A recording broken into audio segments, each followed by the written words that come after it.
The dust of Copper Creek settled in layers of silence and fear. It coated the false-fronted buildings, the dry water trough, and the very air the townsfolk breathed. It was a silence born not of peace, but of anticipation, in the kind that precedes the crack of a thunderstorm or the snap of a hangman's rope. Inside the First Territorial Bank, the air was thick with the scent of old paper and oiled metal. Jake Morrison stood at the teller's cage, his business nearly concluded. He was in town for salt licks and flour, a rare trip from the solitude of his ranch, a place where the only ghosts were his own. 5 years. 5 years since the raid that had scoured his life down to the bone, leaving nothing but the hardpan of memory. "That'll be all, Mr. Morrison," the teller, a young man with a nervous twitch, stammered, sliding a canvas sack across the polished wood. Jake nodded, his gaze drifting to the massive steel door of the vault currently open for the day's business. In the cool, dark interior, he could just see the rows of safe deposit boxes, little brass doors guarding the secrets and treasures of Copper Creek. One of them, number 73, held the only thing he had left of them. A silver locket tarnished with age, containing 2 miniature portraits, one of his wife Sarah, her smile as bright as a prairie dawn, and one of his son Michael, a boy of 6, with his mother's eyes. It was his anchor to a world that no longer existed. The double doors of the bank burst inward with a splintering crash that shattered the town's fragile quiet. 4 men stormed in their faces, obscured by dusty bandanas, their movements economical and brutal. They were not common thugs. They moved with the cold precision of soldiers. One covered the door, his shotgun held low and ready. 2 herded the handful of customers and the terrified teller against the far wall. The 4th man, tall and broad-shouldered, walked directly toward the vault, his eyes cold and gray as a winter sky scanned the room before settling on the vault door. "Nobody moves. Nobody gets hurt," he announced, his voice a low, gravelly rasp that carried no reassurance, only the promise of swift violence. He was Blackjack McGraw, a name whispered in saloons and territorial prisons, a man whose reputation was written in blood and spent cartridges. Jake remained perfectly still, his hands held away from the Colt holstered on his hip.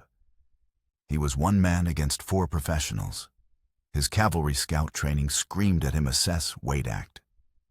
He was no longer a soldier, but the instincts remained honed by years of surviving in a land that offered no second chances.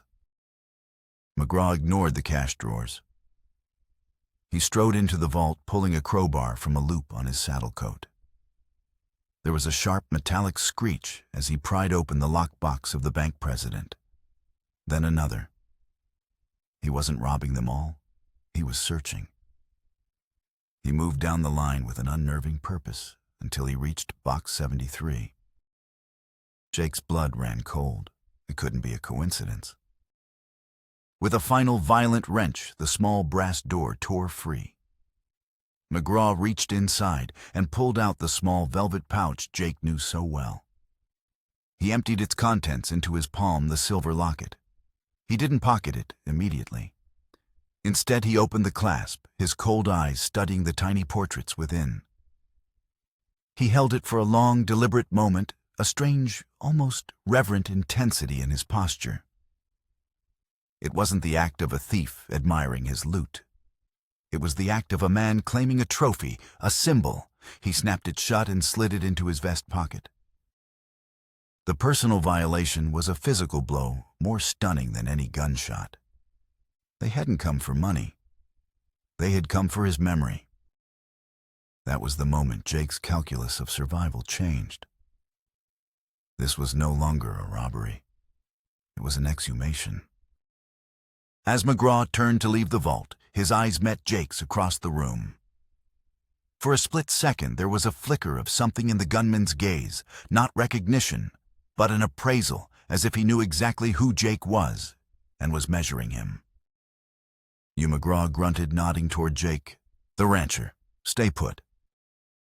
The command broke the spell. The rage, cold and pure, that Jake had kept dammed up for 5 years broke free. He wasn't just a rancher.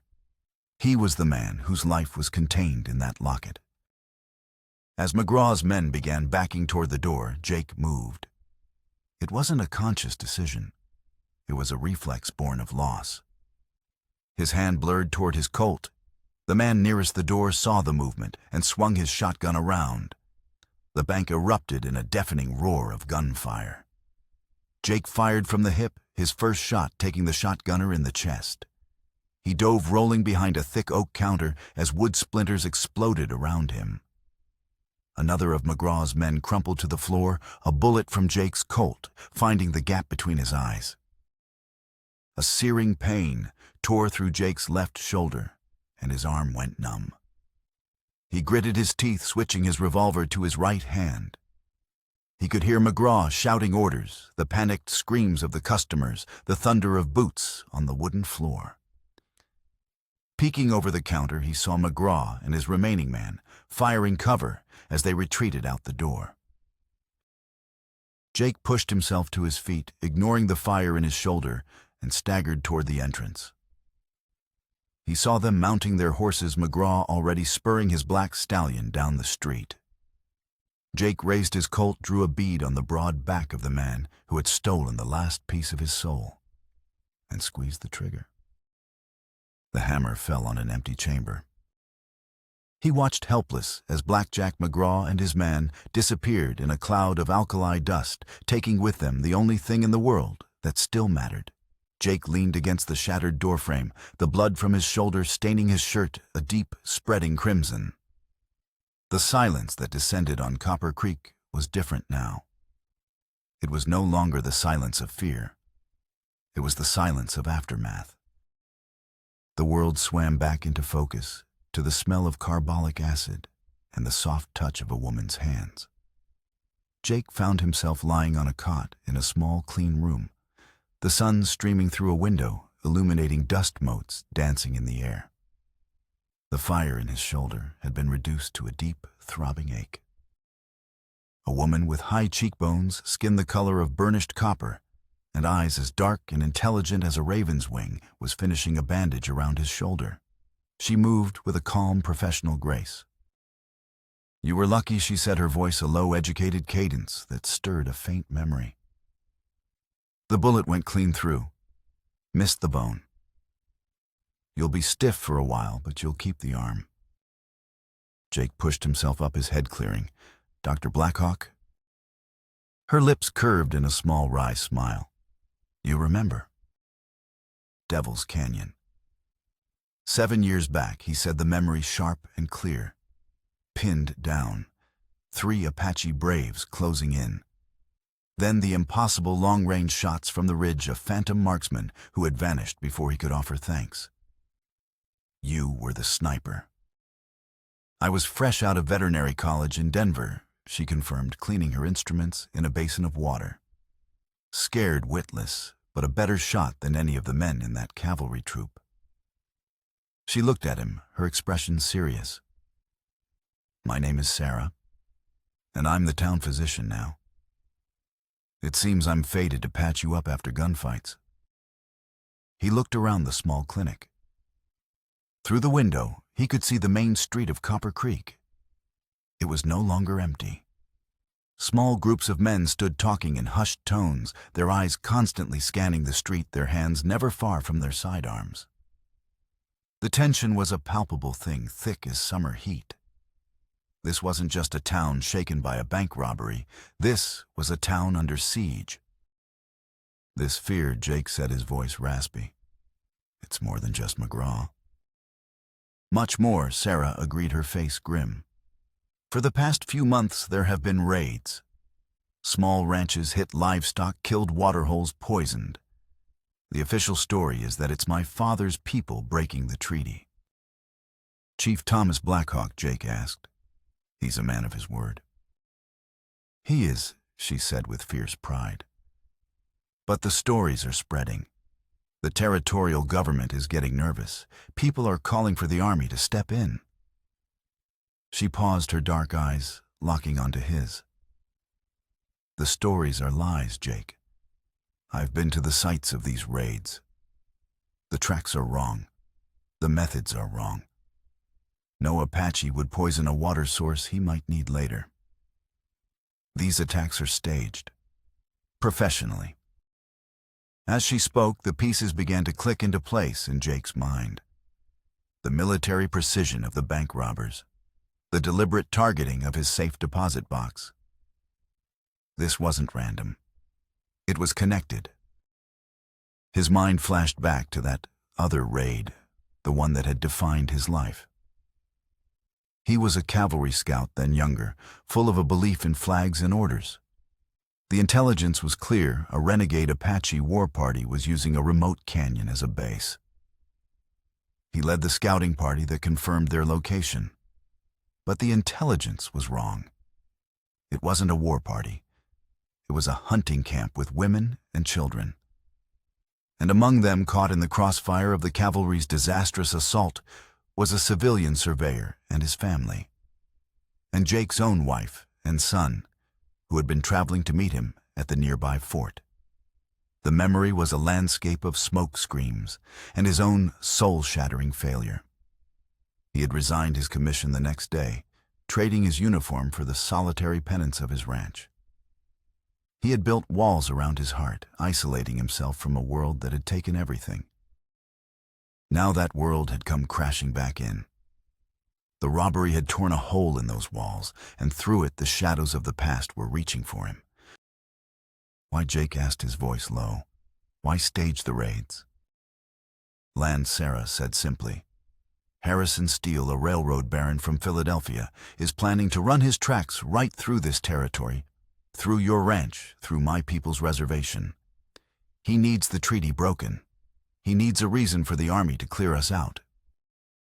The name Harrison Steele meant nothing to him, just another rich man from the East playing games with people's lives. But McGraw, the professional killer, had taken his locket with a purpose that felt deeper than a simple contract. There was a connection. He couldn't see a hidden gear in the machinery of this conspiracy. The door to the clinic opened and a young boy rushed in.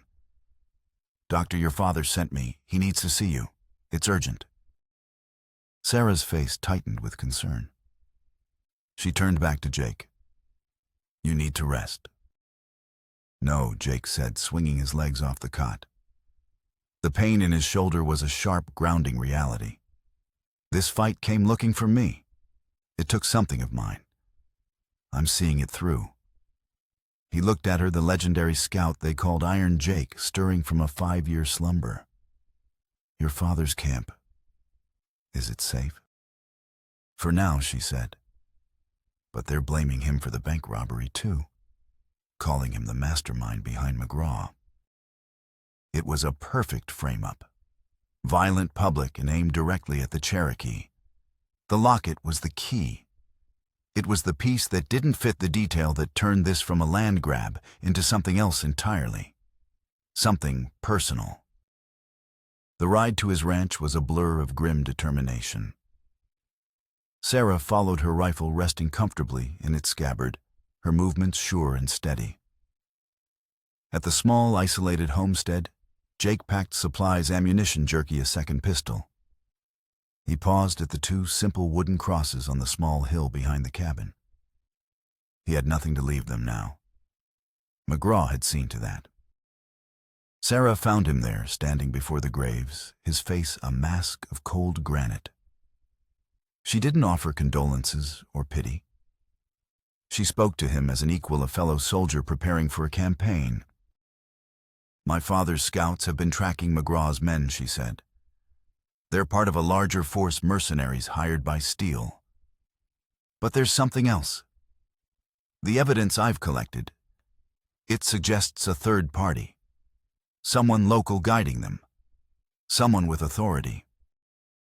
Jake thought of the fear in Copper Creek, the way the town felt occupied from within. The law, he said. Sheriff Coleman. He's been a vocal supporter of military action against my father, Sarah confirmed.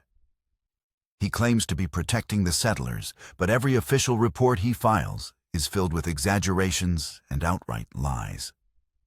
I believe he's on Steele's payroll. There's one way to find out, Jake said, turning from the graves. The time for grieving was over. The time for hunting had begun. We need to know what he knows. We'll ride back to Copper Creek. But this time we're not asking questions. We're looking for answers. He had agreed to help her, but his own motive burned like a hot coal in his gut. He wasn't just fighting for her people or for justice. He was fighting for a memory encased in tarnished silver. He was going to get his locket back. They approached Copper Creek under the cover of a bruised twilight. This time they didn't ride down the main street. Jake led them through a series of rocky arroyos, using the terrain to conceal their approach, a skill he hadn't used in 5 years, but had never forgotten. They left their horses in a thicket of mesquite and slipped into town like ghosts. The sheriff's office was still lit, a single lantern, casting long, distorted shadows across the street. The rest of the town was dark, its citizens huddled behind locked doors. "Stay here," Jake whispered to Sarah, positioning her behind a stack of barrels across the street, her rifle ready. "If this goes wrong, ride for your father. Warn him." She nodded, her face grimly determined in the faint light. "Be careful, Jake." Jake moved with a fluid silence, keeping to the deepest shadows. He circled around to the side of the building, pressing his ear against the rough timber of the wall. He could hear voices inside. Coleman's smooth and placating, and another harsher and impatient. "The plan is accelerating," the harsh voice said. "Steele's not happy. The rancher Morrison wasn't supposed to survive." "A complication," Coleman replied calmly, "but a useful one. He's with the Black Hawk woman now. It ties the Cherokee directly to the bank robbery. When my men bring them in dead, of course the narrative will be sealed. Chief Black Hawk will be an outlaw, his treaty void." A cold certainty settled in Jake's stomach. Sarah was right. Coleman wasn't just a pawn, he was a key player. Jake crept to the side window and peered through a grimy pane of glass. He saw Coleman standing over a desk, and with him one of his deputies. It was the deputy who drew Jake's full attention. The man was cleaning his boots with a rag. The boots were expensive, custom-made with a distinctive star-shaped pattern worn into the heel. Jake's mind flashed back to the bank. In the chaos of the shootout, one of the robbers had been knocked to the floor. Jake had seen the heel of his boot as he scrambled back up. A star-shaped pattern. The proof was absolute. Coleman wasn't just covering for Steele's men. His own deputies were Steele's men. He slipped back to Sarah's position. "You were right," he breathed. "His deputies were part of the robbery. He's getting ready to move against you and me. We need to leave. Now." They retreated as silently as they had come, retrieving their horses and melting back into the desert. But they hadn't been silent enough. As they cleared the last of the rocky outcrops that sheltered the town, a rifle shot cracked through the night, kicking up dirt just inches from Jake's horse. An ambush. Coleman had men watching the trails. "Go," Jake yelled, spurring his Mustang into a gallop. At least 10 riders burst from the shadows, their guns blazing. Jake and Sarah raced toward a narrow, winding canyon, the only available cover. Bullets whined past their ears like angry hornets. The chase was a desperate, thundering flight through a maze of stone. Jake, his cavalry instincts fully reawakened, led them through the treacherous path, using every twist and turn to his advantage. The ridge up ahead, he shouted over the gunfire. "They'll have to come through the narrows, single file." They reached a tight passage between 2 towering rock formations. Jake leaped from his saddle. "Keep going. Draw them in, I'll hold them here." Sarah didn't argue. She gave him a sharp nod and raced on her own rifle, now in her hands. Jake took cover behind a massive boulder, his Winchester a steady, comforting weight. The deputies, reckless in their pursuit, charged into the narrow pass. Jake's rifle spoke with deadly authority. The first rider fell. The second, he worked the lever action with smooth, practiced efficiency, a grim reaper in the moonlight. But there were too many. They began to spread out, seeking flanking positions. Suddenly, a shot rang out from high above. One of the deputies climbing the canyon wall cried out and tumbled down. Sarah. She had circled back, taking the high ground. Her marksmanship was as uncanny as he remembered. Pinned between Jake's relentless fire from the front and Sarah's deadly accuracy from above, the deputy's attack faltered. They were lawmen, not soldiers, and their nerve broke. The survivors wheeled their horses and fled back toward Copper Creek. In the sudden ringing silence, Jake leaned against the rock, with the wound in his shoulder screaming in protest. Sarah scrambled down the rocks to his side, her face pale but her eyes shining with adrenaline. "You're a hell of a partner," Dr. Jake managed a ghost of a smile touching his lips. "You're not so bad yourself for a broken-down rancher," she replied, her voice steady. Their partnership, forged in shared danger, was now sealed in blood and gunpowder. They knew for certain they were not just fighting a greedy industrialist, but a conspiracy that had poisoned the law itself. Their only hope lay with Chief Blackhawk and his warriors. Chief Thomas Blackhawk's village was a sanctuary of quiet strength, nestled in a hidden valley. The chief greeted them with a stoic dignity that couldn't entirely conceal the worry in his eyes. He listened intently as Sarah and Jake recounted their discoveries, his noble face hardening like granite. "Coleman has betrayed his oath," he said, his voice low and resonant. "And this man's steel, his greed, knows no bounds." "It's more than greed," Chief Jake said, an uneasy feeling taking root in his mind. "McGraw, the man leading the robbers, he took something from my safe deposit box, a locket. It had no monetary value. It was personal. He is trying to unmake you," the chief said with profound insight, "to strip you of your past before he takes your future." That night, one of the chief's scouts returned with a leather pouch recovered from the body of one of the deputies killed in the canyon ambush. Inside, among personal effects, was a folded telegram. It was in a complex numerical code. "Cavalry field cipher," Jake said, recognizing it instantly. "Division 7, my old unit." A chill traced its way down his spine.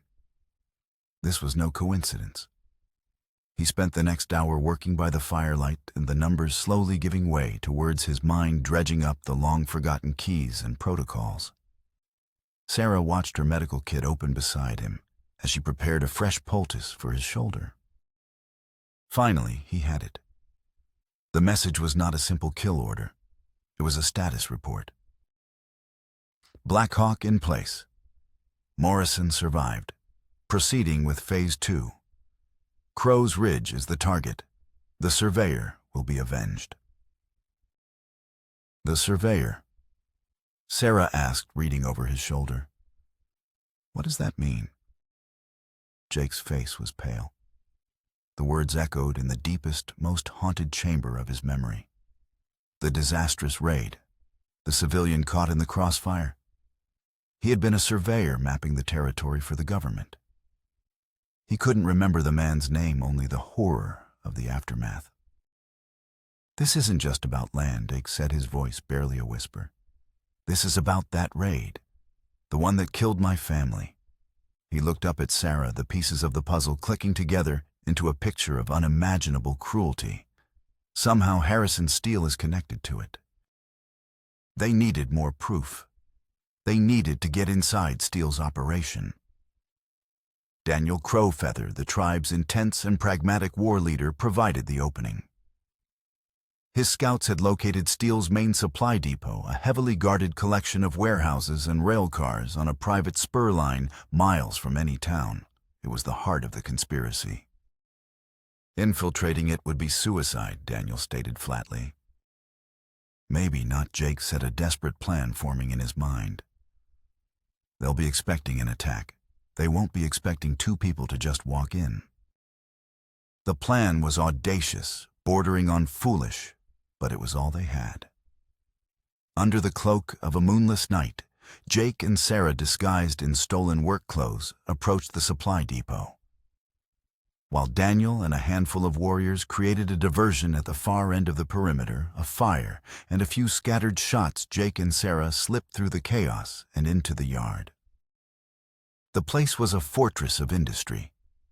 Stacks of steel rails gleamed under the yard lamps, mountains of railroad ties stood ready, and armed guards patrolled the perimeter. At the center of it all was a single, opulent private rail car, its polished mahogany and brass fittings a stark contrast to the utilitarian grit surrounding it. Harrison Steele's personal car. "That's where the real records will be," Jake whispered. "Payrolls, maps, correspondence." Getting inside was a tense, nerve-shredding affair. A jimmied lock, a silent prayer, and they were in. The interior was a palace on wheels, plush velvet seats, crystal decanters, a massive oak desk. They worked quickly, Sarah searching the desk for documents, while Jake examined the car itself. He ran his hands along the wood-paneled walls, his scout's instincts sensing something amiss. He tapped a section behind the desk. It sounded different. Hollow. He found the hidden catch, and a section of the wall swung inward, revealing a small, hidden compartment, a personal safe. It wasn't locked. Inside there was no gold, no cash. There was only a collection of yellowed papers and a small leather-bound box. Jake pulled out the papers. They were military reports. Official stamped copies of the investigation into the botched cavalry raid at Apache Canyon. His own testimony was there, a dry, factual account of a day that had torn his world apart. Sarah came to his side, her hand resting on his arm. "Oh." He didn't answer. He reached for the leather box and opened it.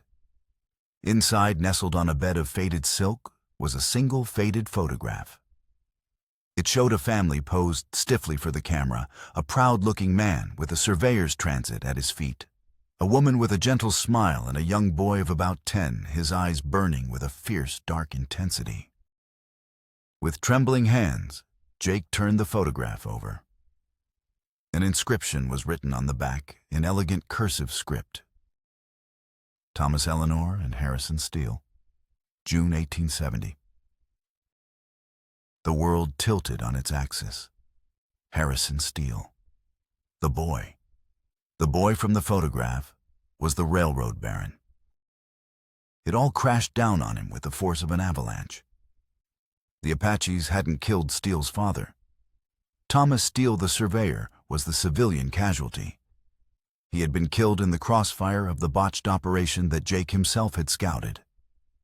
The operation that had also claimed Jake's wife and son. Harrison Steele didn't just want the land. He wanted revenge. He blamed Jake, the cavalry scout who had led the soldiers to that canyon, for the death of his father, for the destruction of his world. This entire conspiracy, the railroad, the framed raids, the hiring of Blackjack McGraw, it was all a vast, intricate, and monstrously cruel revenge plot designed to destroy Jake Morrison, to make him watch as everything he knew was burned to the ground. Just as Steele's world had been burned. And the locket. It wasn't a random trophy.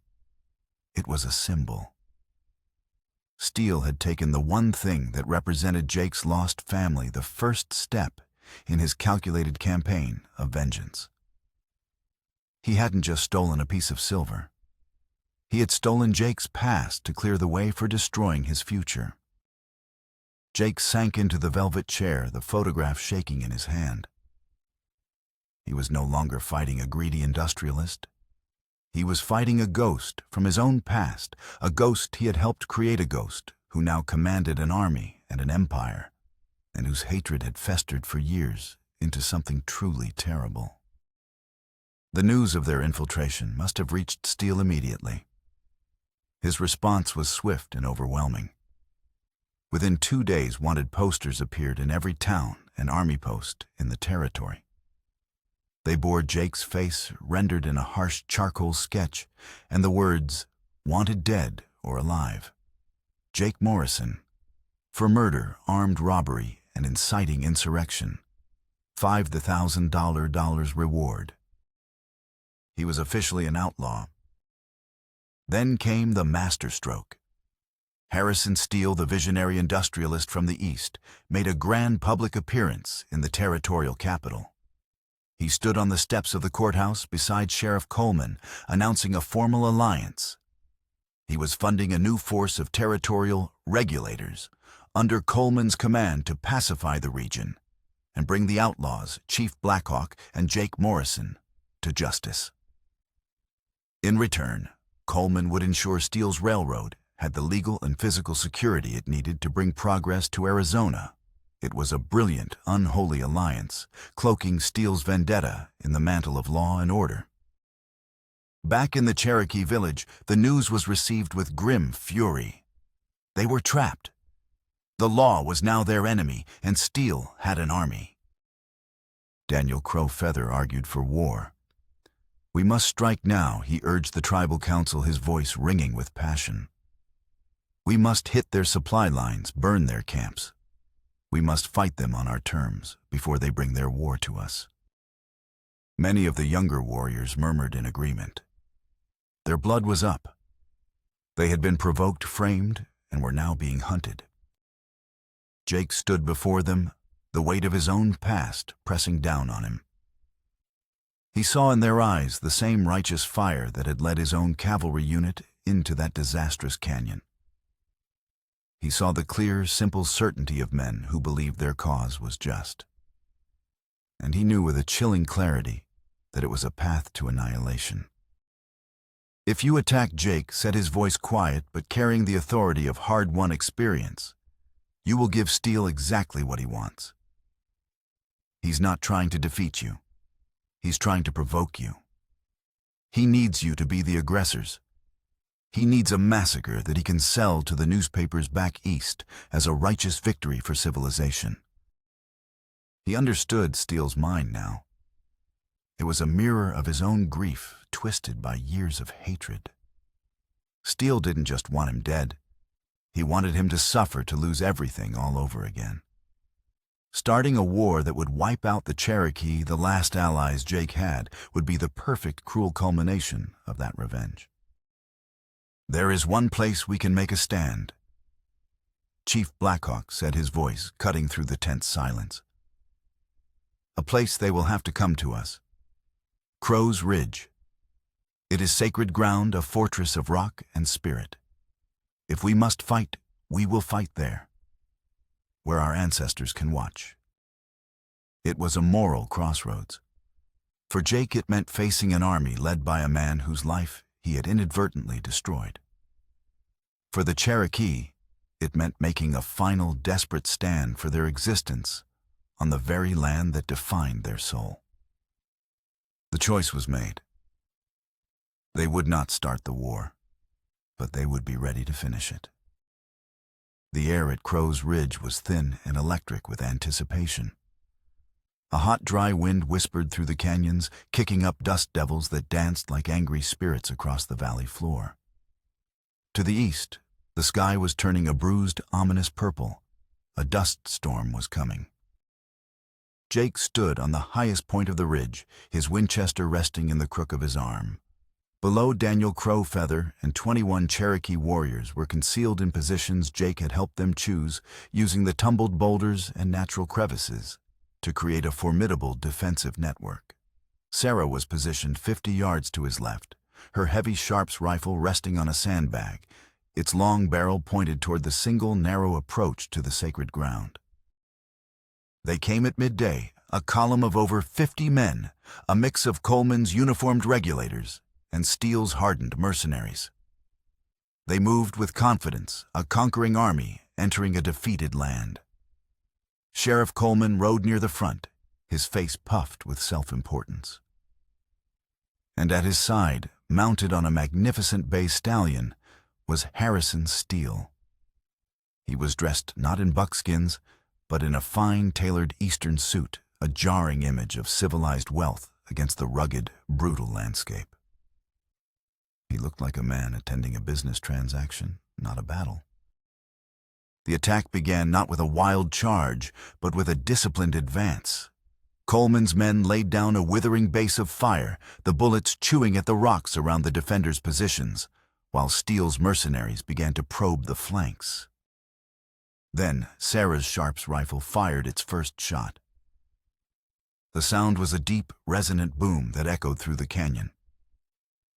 A full half-mile away, one of Coleman's officers threw his hands in the air and pitched from his saddle. The defenders opened up a disciplined volley of fire that cut through the attackers' front ranks. The battle for Crow's Ridge had begun. For hours, the fighting was a brutal, grinding affair. The defenders' superior position and knowledge of the terrain held the larger force at bay. Jake moved from position to position, directing fire, shoring up weak points, his mind a cold, clear engine of tactical calculation. But they were losing. They were outnumbered, outgunned, and slowly being encircled. The wind began to howl and the sky grew dark as the dust storm rolled in, choking the air and reducing visibility to mere yards. Through the swirling red dust, Jake saw the moment of betrayal he had known was coming. Sheriff Coleman, seeing his chance in the chaos, gave a subtle hand signal. The deputies closest to Blackjack McGraw's former mercenaries turned their guns not on the ridge, but on their supposed allies. The mercenaries, caught completely by surprise, were cut down in a merciless crossfire. Coleman was cleaning house, eliminating his partners, to ensure he was the sole victor, the lone hero who would claim all the spoils. Amid the maelstrom of dust and gunfire, Jake saw Harrison Steele dismounted, making his way up the ridge, a pistol in his hand. He was not directing the battle. He was hunting. He was looking for Jake. Jake met him halfway down the slope, in a small clearing shielded from the main firefight by a wall of rock. The wind whipped around them, tearing at their clothes, the dust stinging their eyes. They stood 20 feet apart, two men bound by a single tragic moment in the past. Morrison Steele shouted over the wind, his voice raw with a lifetime of nurtured hatred. His suit was covered in dust, his face a mask of cold fury. "Did you think I would forget? Did you think you could just ride away?" "I never forgot that day," Jake said, his own voice steady, though his heart hammered against his ribs. "I live with it. Every day." "You live," Steele sneered. "My father died. A surveyor with a contract and a government promise of safety. He died in the dirt because a cavalry scout couldn't tell a war party from a hunting camp. You took my father, Morrison. So I orchestrated this entire affair to take everything from you. Your land, your freedom, your allies. An eye for an eye, a world for a world." "Vengeance won't bring him back," Steele Jake said. "It just digs more graves." "It's not about bringing him back." Steele screamed, his composure finally cracking. "It's about justice. It's about balance.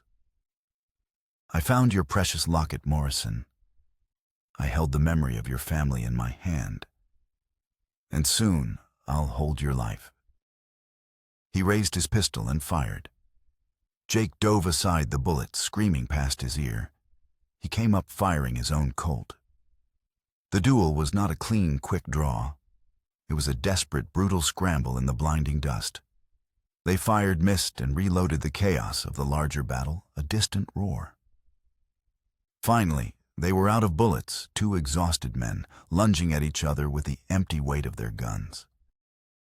The fight was clumsy and raw. Jake, weakened by his old wound, fought with grim efficiency. Steele, fueled by pure hatred, fought with a wild, feral strength.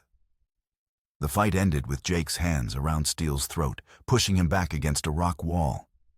He disarmed him, his own pistol pressed under Steele's chin, his face inches away. He could end it. He could pull the trigger and complete the circle of violence that had begun years ago in another canyon.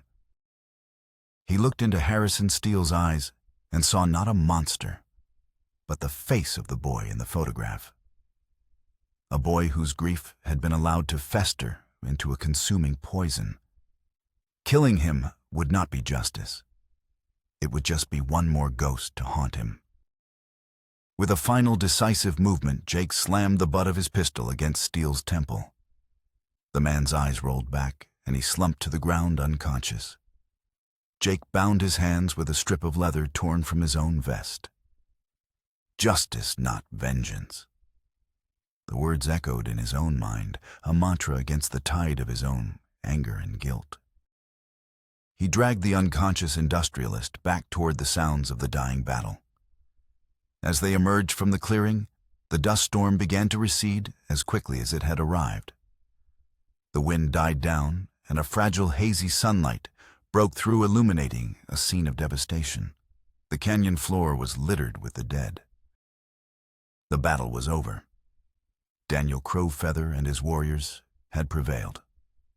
In the final chaotic moments, Sheriff Coleman, blinded by his own ambition, had overextended his position and been cut down, a victim of the very violence he had engineered. He was found near the body of the last of Steele's mercenaries, his face frozen in a mask of shocked disbelief. As the survivors tended to their wounded, a new column of riders appeared at the mouth of the canyon. They were not regulators or mercenaries. They were uniformed cavalry, and at their head rode a man with the silver eagles of a colonel and the weary, honest face of a career soldier. Beside him was a stern-faced man wearing the badge of a territorial marshal. They had been drawn by reports of a private army on the move and had arrived to witness the bloody conclusion. Jake walked forward, pushing the now conscious and defiant Harrison Steele ahead of him. He stood before the marshal, a weary, blood-stained figure. "My name is Jake Morrison," he said, his voice hoarse. "And this man is Harrison Steele. I have evidence that he and the late Sheriff Coleman conspired to incite a war to steal land for his railroad." He handed the marshal the military reports and the photograph from Steele's rail car. Sarah appeared at his side, presenting her own meticulously compiled journal, documenting the staged raids and poisoned wells. The truth, stark and undeniable, was laid bare in the quiet aftermath of the storm. The threat against the Cherokee was finally over. Weeks later, the Arizona sun beat down on the quiet hillside behind Jake's ranch. Harrison Steele had been convicted in a federal court in Tucson, his testimony, a bitter, hateful confession that had shocked the nation. His fortune was seized, his reputation destroyed, his grand vision of empire reduced to the four walls of a prison cell. The territory had offered Jake the position of U.S. Marshal, the very authority Coleman had so thoroughly corrupted. He had politely declined. He was done with uniforms and badges, done with fighting other people's wars. He stood before the two wooden crosses, the silver locket resting in the palm of his hand. It was scarred now, a dent marring the intricate engraving where a stray piece of shrapnel had struck it during the final battle. He opened it one last time, looking at the faces of the wife and son he had lost. For 5 years, this object had been his penance, a constant heavy reminder of his failure. Now it felt different. It was just a piece of silver, a memory of a life that was gone, but not the entirety of the life he had left to live. With a sense of quiet ceremony, he gently placed the locket on the weathered wood of his wife's grave marker. He was not abandoning them. He was letting them go. He was releasing himself from the prison of his grief. Sarah came and stood beside him, her presence a silent testament to shared struggle and survival. She did not speak, simply slipping her hand into his. Her touch was warm, real. They stood there for a long time, as the sun began to dip toward the horizon, painting the sky in hues of orange and purple. The silence was no longer one of fear or loss. It was peaceful. As they finally turned to walk back toward the small cabin, back toward the future, Sarah squeezed his hand gently. "Jake," she said, her voice soft but clear in the still evening air. "I'm pregnant." It was not a dramatic revelation, but a quiet, simple statement of fact, a promise whispered against the backdrop of so much loss. A new beginning earned through fire and blood taking root in the hard, unforgiving soil of the West. Jake stopped turning to look at her, truly seeing the hope in her eyes. He put his arm around her, and together they walked toward home, leaving the ghosts of the past to rest in the fading light.